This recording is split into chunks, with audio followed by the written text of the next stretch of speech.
Hello प्यारे बच्चों, आज क्लास में शुरू करने जा रहे हैं अलजेब्रा। अलजेब्रा अभी आपके लिए नया है, तो क्या होता है आगे है। अलजेब्रा बेसिकली गणित की एक ब्रांच है। इस ब्रांच में हम किस तरीके का गणित पढ़ते हैं वो आपको समझना है, ठीक है। तो देखिए, एक सिचुएशन है आपके सामने कि सपोज आपके फादर है,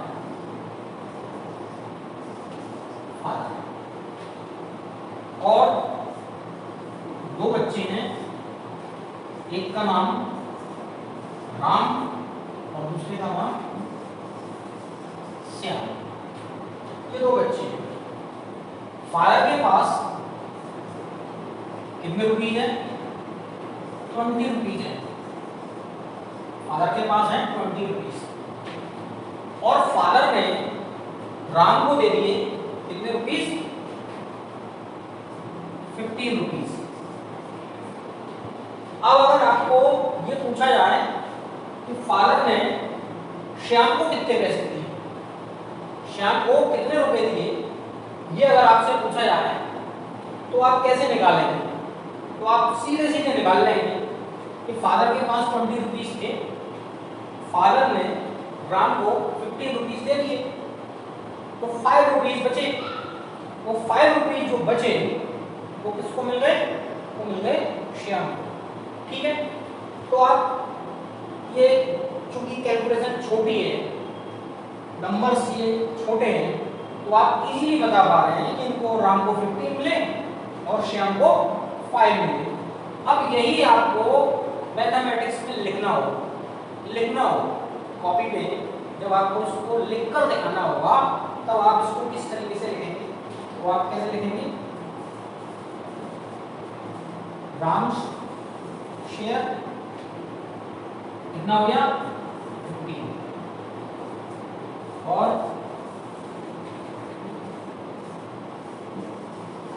श्याम शेयर कितना हो गया?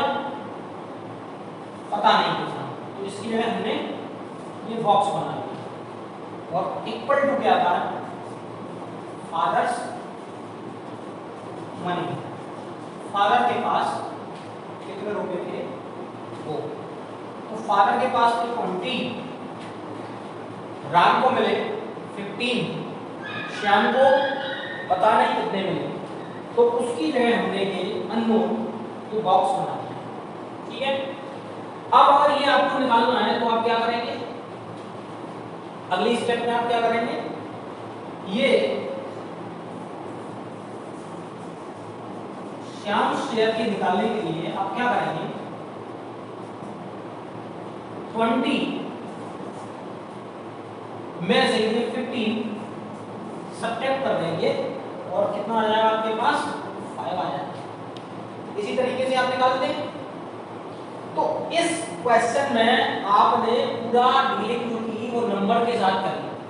आपकी पूरी डीलिंग हो रही है वो नंबर्स के साथ हो रही है, और जहां अननोन वैल्यू आ रही है उसके लिए आपको क्या करना पड़ रहा है? ये आपको ब्लैंक या बॉक्स बनाना पड़ रहा है, ठीक है। तो ये सिस्टम है अरिथमेटिक का। जो आप अरिथमेटिक सीखा हुआ है आपने, उसमें इसी तरीके से आपने अभी तक क्वेश्चंस किए। अब अलजेब्रा में क्या होता है कि अगर हम श्याम शेयर को x मान लें, क्या मान लें? x, हमको पता नहीं है कितना मिला, तो हम इसको सपोज कर लेते हैं कि श्याम को x मिला, तो क्या हो जाएगा? 15 plus x is equal to कितना? 20। तो अब क्या हुआ? 15 को आपने उधर ट्रांसफर किया तो x की वैल्यू निकल कर आ गई कितनी? 5। तो इस क्वेश्चन में आपने नंबर और ये जो लेटर है दोनों का आपने यूज किया। आपने नंबर्स का भी यूज किया और आपने लेटर x का भी यूज किया। तो जब आप नंबर और लेटर दोनों के साथ डील करते हैं मैथमेटिक्स में, किसी प्रॉब्लम को सॉल्व करने के लिए, जब आप नंबर और नंबर के साथ ये लेटर्स का भी यूज आप करते हैं, दोनों की डीलिंग एक साथ करते हैं, फिर प्रॉब्लम को सॉल्व करते हैं, तो उस मैथमेटिक्स की ब्रांच का नाम है अलजेब्रा। अलजेब्रा में आपको समझना ये है कि नंबर्स और लेटर्स दोनों के साथ एक साथ डील करना है। अभी तक अरिथमेटिक की जो मैथमेटिक्स की जो ब्रांच आप अरिथमेटिक अभी तक सीख रहे थे, उसमें आप केवल नंबर के साथ खेलना सीख रहे थे। आपका पूरा जो कुछ भी ऑपरेशंस, कैलकुलेशंस जो कुछ भी आप कर रहे थे, वो सारा का सारा केवल नंबर्स के साथ था। लेकिन अलजेब्रा में जब आप करेंगे तो नंबर और लेटर्स दोनों के साथ आपको डील करना आना चाहिए। यही अलजेब्रा की ब्रांच में आपको सिखाया जाएगा। इसी ब्रांच को हम अलजेब्रा कहेंगे। देखिए एक और सिचुएशन आपके सामने ले रहा हूं। देखिए ये फिगर जो मैंने यहाँ ड्रॉ किया हुआ है, ये एक रेक्टेंगल है। रेक्टेंगल आप पहले से जानते हैं, 4 साइड होती है रेक्टेंगल में और अपोजिट साइड्स इक्वल होती है। ये साइड अगर L लेंथ है इसकी, ये L लेंथ की साइड है, तो इसके अपोजिट साइड ये वाली भी L लेंथ की होगी। ये साइड इसकी विड्थ B है, तो ये भी B होगी। अब अगर आपसे ये पूछा जाए कि इसकी पेरीमीटर आपको निकालनी है, आपको इसकी पेरीमीटर निकालनी है, तो आप किस तरीके से निकालेंगे? पेरीमीटर इक्वल टू ये साइड L प्लस ये साइड B प्लस फिर ये साइड L प्लस ये साइड B। पेरीमीटर का मतलब आप जानते ही हैं कि सम ऑफ ऑल साइड्स, जितनी भी साइड्स हैं उन सारी साइड्स को अगर हम ऐड कर दें तो पेरीमीटर निकल आती है। तो यहाँ पर 4 साइड्स हैं, 4 साइड्स हैं। एक ये L, दूसरी ये L, तीसरी ये B, चौथी ये B। तो अगर आप इन चारों साइड्स को ऐड कर दें तो आपको पेरीमीटर पता चल जाती है। तो मैंने चारों साइड्स को ऐड किया हुआ है, L plus B plus L plus B। अब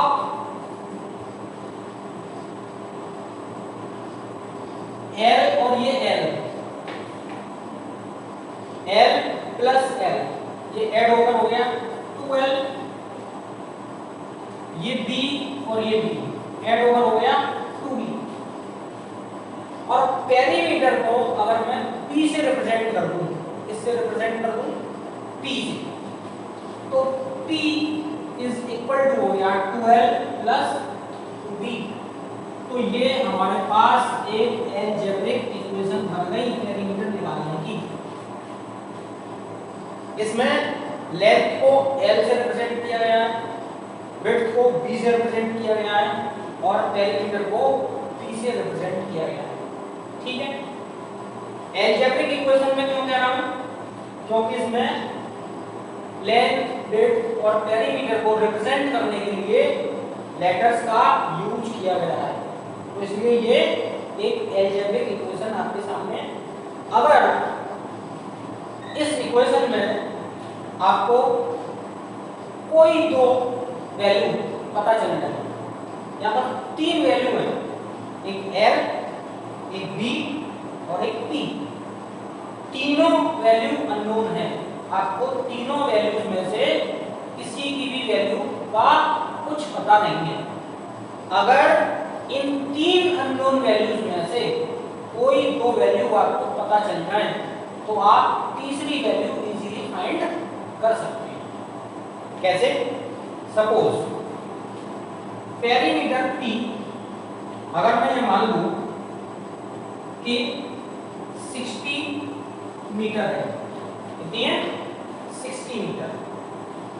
और लेंथ में ये मान लूं कि 10 मीटर है। लेंथ कितनी है? 10 मीटर। या लेंथ को थोड़ा बड़ा करते हैं, 20 कर देते हैं।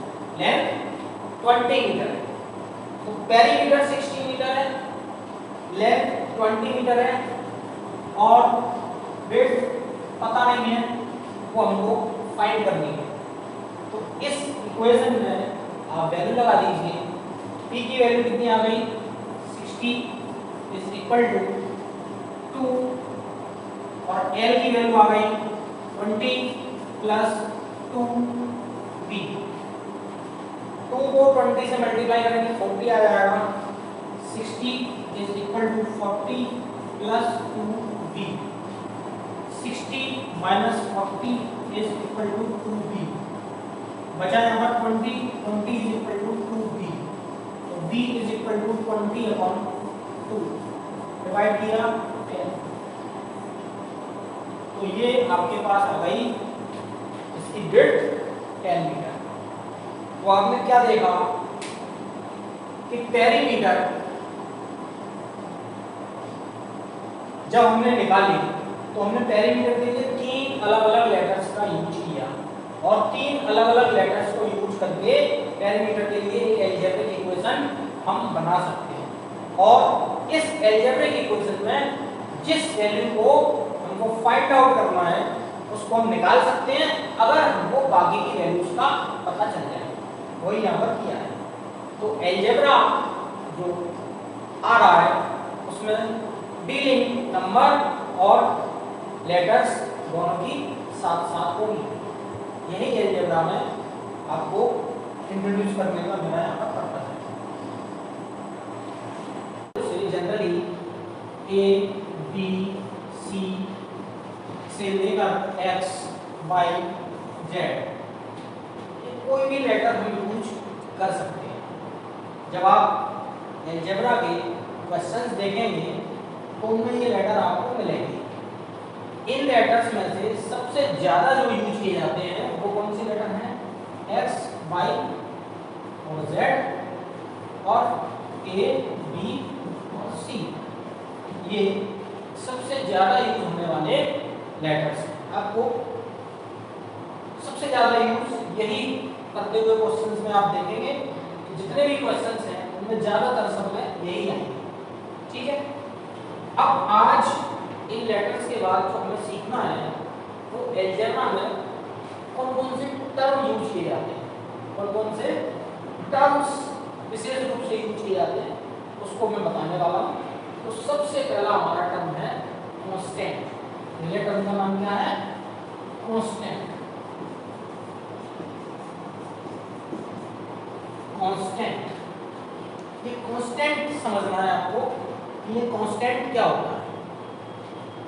कांस्टेंट का मतलब होता है कि कोई ऐसी वैल्यू जो बदलती नहीं है, जो बदलती नहीं, जो बदले ना, जिसकी वैल्यू चेंज ना हो, उसको हम कहेंगे कांस्टेंट। सपोज आपके पास 10 रुपीस का नोट है और आप 10 रुपीस के नोट को लेकर बाजार में जाते हैं। तो बाजार में आप किसी भी जगह चले जाएं, चाहे अपने शहर में आए या किसी और शहर में आए या किसी स्टेट से बाहर किसी अदर स्टेट में चले जाएं, तो आपके 10 रुपीस के नोट की वैल्यू सब जगह 10 रुपीस ही रहेगी। आपको जितना उसकी वैल्यू जो आपको उसके बदले में जो सामान मिलेगा वो सब जगह बराबर ही मिलेगा। मतलब 10 रुपीस का नोट किसी भी जगह आप चलाइए तो वो 10 रुपीस में चलेगा। ऐसा नहीं है कि आपके शहर में वो 10 रुपीस में चल रहा है, आप दूसरे शहर में गए तो वो 9 रुपीस में चल रहा है, या आप किसी अलग दूसरे स्टेट में चले गए वहां पर वो 10 रुपीस की जगह 12 रुपीस में चल रहा है। ऐसा नहीं होता है। तो 10 रुपीस मतलब 10 कांस्टेंट वैल्यू हो गई। ठीक है। तो कांस्टेंट का बेसिक जो मतलब है वो ऐसी वैल्यू से है जो कभी बदलती नहीं है। फॉर एग्जांपल मैं आपको एक और एग्जांपल देता हूँ। जैसे ये कोई फिगर है, मैंने एक स्क्वायर बना दिया। क्या बना दिया? स्क्वायर। और इस स्क्वायर की साइड है a, इसकी साइड कितनी है? a। आप स्क्वायर की प्रॉपर्टी जानते हैं कि स्क्वायर की चारों साइड्स इक्वल लेंथ की होती है। तो ये साइड भी a, ये साइड भी a, ये साइड भी a और ये साइड भी a। अगर अब आपसे इसकी पेरीमीटर को पूछी जाए आपसे कोई पूछे कि इस स्क्वायर की पेरीमीटर कितनी है, तो पेरीमीटर के लिए एक्सप्रेशन या इक्वेशन क्या है, इक्वेशन क्या बनेगी, perimeter P is equal to 4 into A। कैसे आया, A plus A plus A plus A। जब आप पेरीमीटर निकालते हैं तो सम ऑफ ऑल साइड्स, तो A plus A plus A plus A। कैसे, P is equal to A plus A plus A plus A। आपने चारों साइड्स को ऐड कर दिया, A plus A plus A plus A, और चारों sides को जब आप ऐड करेंगे P की वैल्यू कितनी आ जाएगी, 4A। तो ये पेरीमीटर के लिए स्क्वायर के केस में इक्वेशन बन गई। अगर आपको किसी स्क्वायर की पेरीमीटर निकालनी है और उस स्क्वायर की साइड आपको पता है कितनी है, A, तो आप इस इक्वेशन से उसकी पेरीमीटर निकाल सकते हैं। तो इस इक्वेशन में देखिए जरा, इस इक्वेशन को देखिए, दोनों एक ही है। इसको देखिए, P लेटर है जो कि पेरीमीटर को रिप्रेजेंट कर रहा है, A लेटर है जो कि इसकी साइड को रिप्रेजेंट कर रहा है, और 4 यहाँ पर एक नंबर है। तो 4 कांस्टेंट है, 4 की वैल्यू कहीं नहीं बदलेगी। अगर आप स्क्वायर को बदल लें, स्क्वायर की लेंथ को बदल दें, स्क्वायर को छोटा कर दें या बड़ा कर दें, तो A की वैल्यू चेंज हो जाएगी। तो स्क्वायर बदलने से A की वैल्यू चेंज हो जाएगी, और A की वैल्यू चेंज होने से P की वैल्यू भी चेंज हो जाएगी। तो A और P तो चेंज हो सकते हैं, लेकिन 4 की वैल्यू चेंज नहीं हो सकती। आप छोटे स्क्वायर की पेरीमीटर निकालें या बड़े स्क्वायर की पेरीमीटर निकालें, दोनों की पेरीमीटर के लिए आपको इक्वेशन यही यूज करनी है। बदलेगा क्या, छोटा अगर स्क्वायर है तो A की वैल्यू कम हो जाएगी, बड़ा स्क्वायर है A की वैल्यू ज्यादा हो जाएगी, और A की वैल्यू बदलने से P की वैल्यू भी चेंज हो जाएगी। पर 4 की वैल्यू तो चेंज नहीं होगी, 4 तो 4 ही रहेगा। तो 4 जो हुआ इसमें वो क्या हुआ, कांस्टेंट वैल्यू हुई, और A और P जो हुए वो ऐसी वैल्यू हुई जो कि बदलने वाली वैल्यू, बदल सकती है। इस क्वेश्चन में A की वैल्यू कुछ और हो सकती है, अगले क्वेश्चन में A की वैल्यू कुछ और हो सकती है, किसी दूसरी बुक का क्वेश्चन कोई आ जाए उसमें A की वैल्यू कुछ और हो सकती है। तो A और P की वैल्यू बदल सकती है। बदलने वाली वैल्यूज को हम कहते हैं वेरिएबल्स। एक और टर्म आया वेरिएबल्स, और जो वैल्यूज बदलती नहीं है उनको हम कहते हैं कांस्टेंट्स। तो यहाँ पर आपने दो टर्म सीखे। कौन कौन से दो टर्म, बहुत इंपॉर्टेंट टर्म है दोनों अलजेब्रा के। आपको ये टर्म अच्छे से अगर आ जाएंगे तो आपको अलजेब्रा समझने में दिक्कत नहीं आएगी। तो पहला टर्म क्या था, कांस्टेंट्स। कांस्टेंट्स क्या होते हैं कि ऐसी वैल्यूज जिनकी वैल्यू कभी चेंज नहीं होती, जिनकी वैल्यू कभी चेंज नहीं होती, उनको हम कांस्टेंट्स कहते हैं। और वेरिएबल्स क्या होते हैं, ऐसे लिटरल्स या ऐसे लेटर्स या ऐसी वैल्यूज जो कि बदल जाती हैं, अलग अलग क्वेश्चंस में अलग अलग वैल्यूज हो सकती है उनकी, उनको हम वेरिएबल्स कहते हैं। ठीक है, वो आपने अभी दो चीजें सीखी। और एग्जांपल आपके सामने लेता हूं। ये रेक्टेंगल है, इस रेक्टेंगल की लेंथ है L और विड्थ है B। रेक्टेंगल आप जानते हैं प्रॉपर्टी, अगर ये लेंथ L है तो ये लेंथ भी L होगी, अपोजिट साइड्स इक्वल होगी, और ये लेंथ अगर B है तो ये लेंथ भी B होगी। तो अगर इस रेक्टेंगल की पेरीमीटर आपको निकालनी पड़ जाए तो क्या इक्वेशन बनेगी, जरा देखें। पेरीमीटर P से रिप्रेजेंट कर रहे हैं, P is equal to L plus B plus L plus B। चारों साइड्स का सम कर दिया। पेरीमीटर निकालने के लिए सम ऑफ ऑल साइड्स करना होता है, ये कर दिया। अब P की वैल्यू कितनी आ गई यहाँ से, ये L और ये L साथ में ऐड हो जाएंगे 2L प्लस ये B और ये B ऐड हो गए 2B। ठीक है,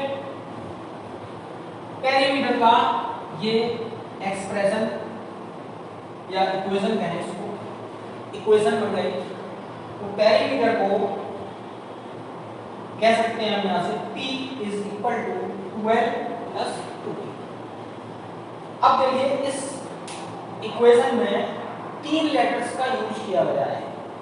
L लेंथ को रिप्रेजेंट कर रहा है, B ब्रेड्थ को रिप्रेजेंट कर रहा है और P पेरीमीटर को रिप्रेजेंट कर रहा है।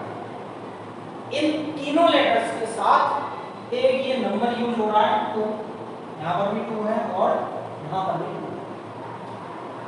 तो एक नंबर है और ये 3 लेटर्स है। अब इस रेक्टेंगल को मैं इस फॉर्म में बना दूं।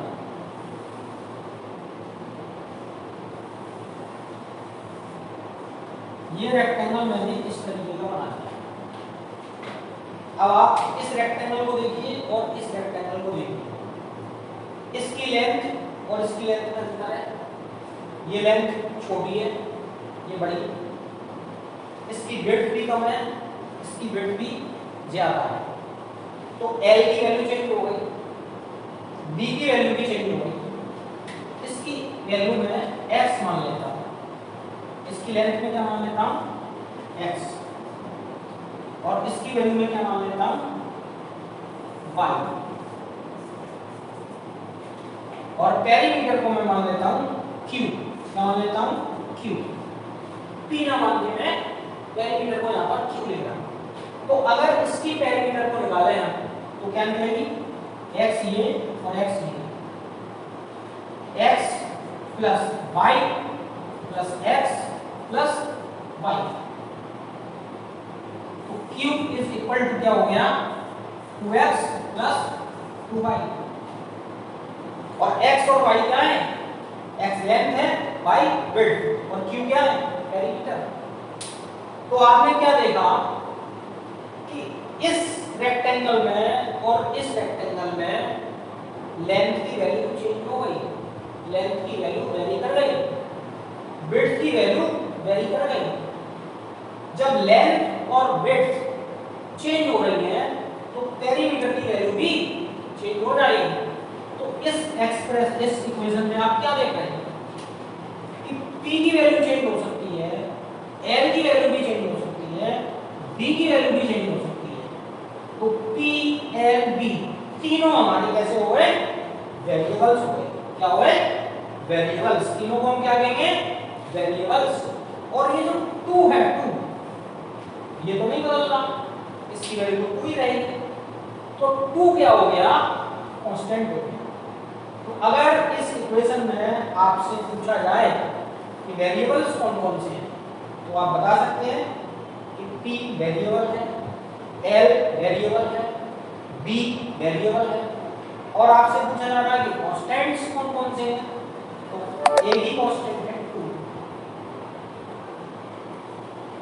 तो अच्छे से आपको क्लियर हुआ होगा कि वेरिएबल्स मींस वो वैल्यूज जो चेंज होती रहती है। इस क्वेश्चन में कुछ और है, अगले क्वेश्चन में कुछ और हो जाएगी। तो जब वैल्यूज बदलती रहती हैं उनको हम कहते हैं वेरिएबल्स। और जिस वैल्यू में कोई चेंज ना हो वो ऑलवेज सेम रहे तो ऐसी वैल्यू जो बदलती नहीं है, जो जिसकी वैल्यू कभी चेंज नहीं होती उसको हम कांस्टेंट कहते हैं।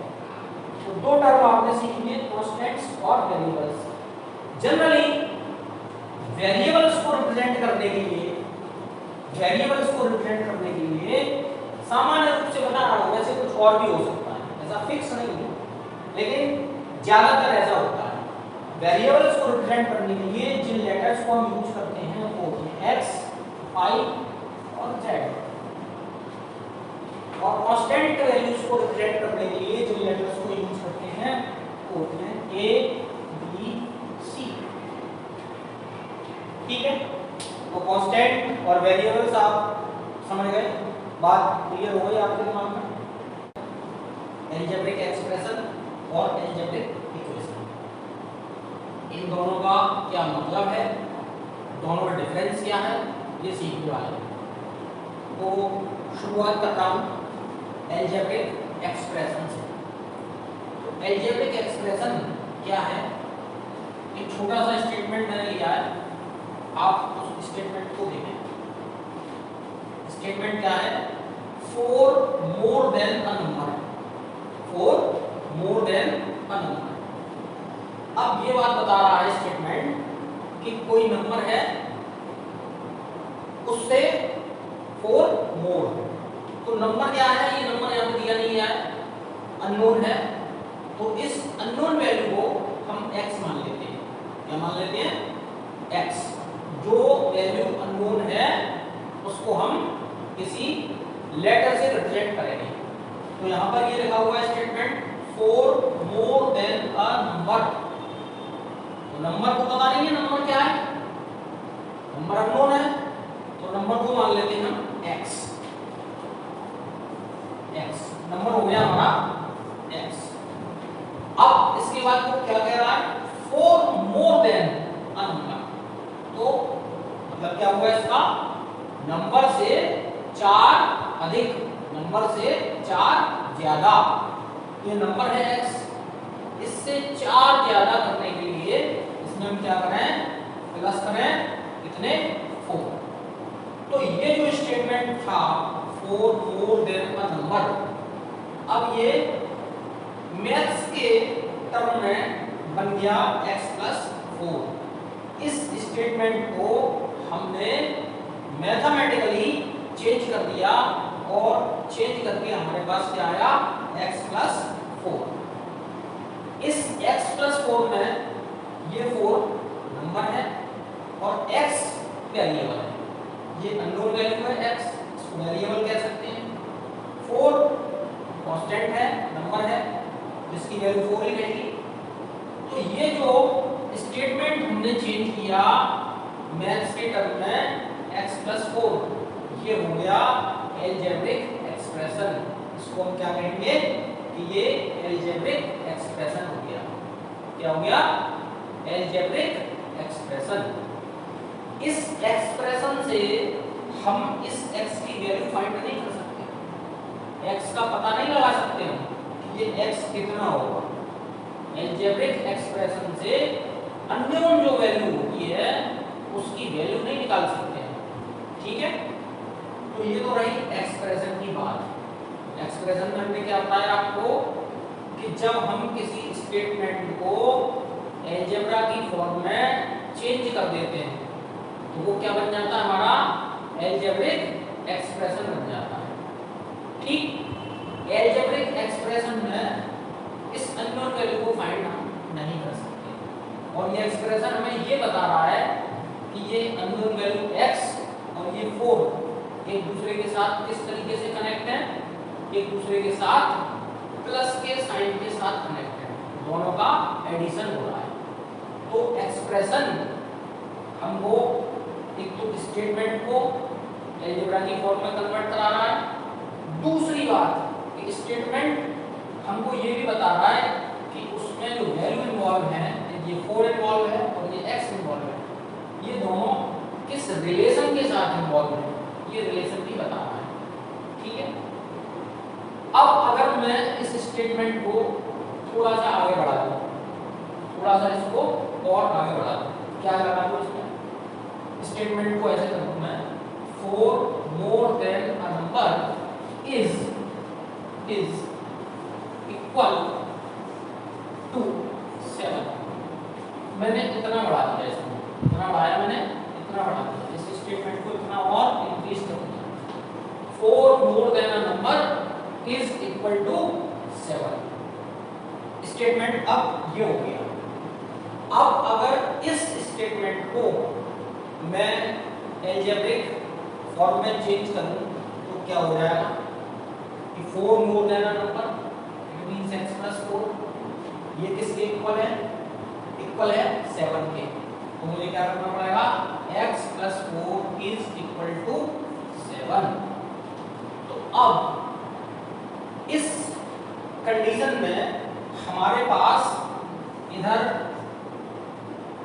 LHS आ गई लेफ्ट हैंड साइड और इक्वल के इधर एक और वैल्यू आ गई, ये हो गई राइट हैंड साइड। ठीक है, इसमें आपने क्या देखा, इसमें हमको दो साइड मिल रही है, एक लेफ्ट हैंड साइड में कुछ लिखा हुआ है और इधर राइट हैंड साइड में भी कुछ लिखा हुआ है। और ये हमको क्या बता रहा है कि ये जो लेफ्ट हैंड साइड की वैल्यू है x+4, ये राइट हैंड साइड की जो वैल्यू है 7 इसके इक्वल है। तो जब इस तरीके की कंडीशन आएगी, इक्वल लगाकर कुछ राइट हैंड साइड में भी लिखा होगा, तब हम इसको बोलेंगे अलजेब्रिक इक्वेशन। क्या बोलेंगे इसको? Algebraic equation. अभी केवल x+4 लिखा हुआ था, ध्यान से देखिए मेरी बात को समझें ध्यान से, केवल x+4 लिखा हुआ था और स्टेटमेंट केवल इतना था 4 more than a number x+4। अब स्टेटमेंट क्या हो गया, x+4 is equal to 7, means कि 4 और इस नंबर का एडिशन 7 के इक्वल है। तो ये बन गई इक्वेशन और ये रहा एक्सप्रेशन। इसको कहेंगे अलजेब्रिक एक्सप्रेशन और इसको कहेंगे अलजेब्रिक इक्वेशन। तो अंतर क्या हुआ दोनों में? अलजेब्रिक एक्सप्रेशन में कोई साइड नहीं होती, केवल इसका और इसका रिलेशन बता रहा है, ये x का और 4 का रिलेशन बता रहा है कि x और 4 में क्या रिलेशन है, किस ऑपरेशन के तहत ये दोनों एक दूसरे के साथ जुड़े हुए हैं। तो ये बता रहा है कि x और 4 प्लस ऑपरेशन के तहत एक दूसरे के साथ कनेक्ट हो रहे हैं, जुड़े हुए हैं। इसमें क्या हो रहा है, इसमें ये बताया जा रहा है कि ये जो x+4 है, इनका कनेक्शन है वो किसके इक्वल है? 7 के इक्वल। तो इसमें दोनों साइड आ जाते हैं, इधर की वैल्यू लेफ्ट हैंड साइड में और उधर की वैल्यू राइट हैंड साइड में। इस इक्वेशन का फायदा क्या होता है? इस इक्वेशन से हम अननोन वैल्यू हमारे पास है x, इसमें देखिए 4 कांस्टेंट है, 4 की वैल्यू 4 ही रहेगी, 7 भी कांस्टेंट है, 7 की वैल्यू 7 ही रहेगी। वैल्यू किसकी चेंज होगी? x की वैल्यू बदल सकती है। इस क्वेश्चन में x की वैल्यू कुछ और है, अगर स्टेटमेंट बदल जाएगी तो x की वैल्यू कुछ और हो जाएगी। तो बदलने वाली जो वैल्यू रही वो रही x। तो ये हो गया हमारा वेरिएबल x, या हम कह सकते हैं अननोन वैल्यू जिसका हमें पता नहीं। 4 हमें पता है 4 ही होता है, कांस्टेंट है। 7 ही रहेगा, कांस्टेंट है। तो इस इक्वेशन से हम इस अननोन वैल्यू को निकाल सकते हैं। इक्वेशन का चैप्टर जब हम आगे पढ़ाएंगे तब आपको निकालना सिखाएंगे कि अननोन वैल्यू कैसे निकाली जाती है, इक्वेशंस कैसे सॉल्व की जाती है, वो अगले चैप्टर की बात है। तो इक्वेशन से हम अननोन वैल्यू को फाइंड कर सकते हैं, लेकिन एक्सप्रेशन से हम अननोन वैल्यू को फाइंड नहीं कर सकते। ठीक है, एक और एग्जांपल आपके सामने लेता हूं, जरा एक और एग्जांपल से और क्लैरिटी आ जाएगी। एक और स्टेटमेंट मैंने लिया है, स्टेटमेंट क्या है? 5 less than a number y। क्या मतलब है इसका? कि एक अननोन नंबर है हमारे पास y और अननोन नंबर y से 5 हमको कम करना है, 5 लेस करना है। तो अगर इस स्टेटमेंट को हम अलजेब्रिक फॉर्म में चेंज करें तो हमारे पास क्या बनेगा कि अननोन नंबर है हमारे पास y और 5 लेस करना है, किससे करना है? इस अननोन नंबर y से करना है। तो लेस करने के लिए हमें क्या करना पड़ेगा? Minus y minus 5। तो ये स्टेटमेंट इस एक्सप्रेशन में चेंज हो गया।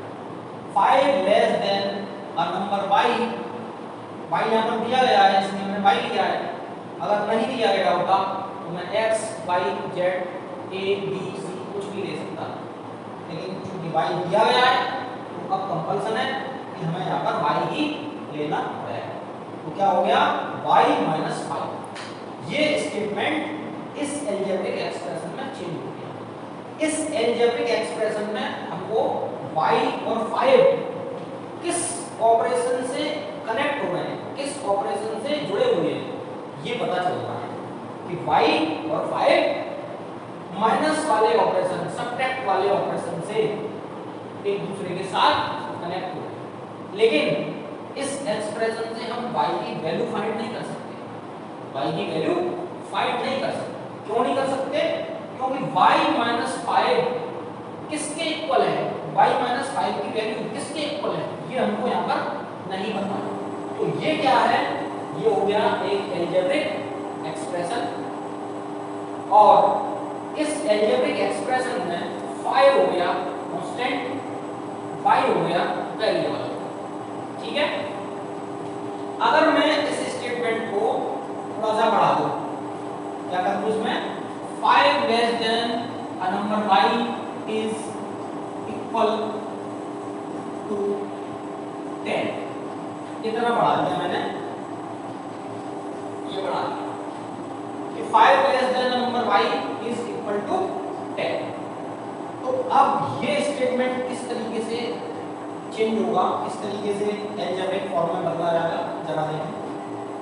5 less than a number y means y minus 5, ये किसके इक्वल है, ये इक्वल है 10 के। तो y minus 5 is equal to 10। तो ये बन गई हमारे पास अलजेब्रिक इक्वेशन। इसमें ये जो साइड है ये है LHS लेफ्ट हैंड साइड, और ये जो साइड है ये है RHS। ये होगी हमारे पास अलजेब्रिक इक्वेशन, और ये है अलजेब्रिक एक्सप्रेशन। अलजेब्रिक एक्सप्रेशन से y की वैल्यू फाइंड नहीं कर सकते, लेकिन अलजेब्रिक इक्वेशन से y minus 5 is equal to 10 से हम y की वैल्यू निकाल सकते हैं। y की वैल्यू कितनी आएगी ये हम पता कर सकते हैं।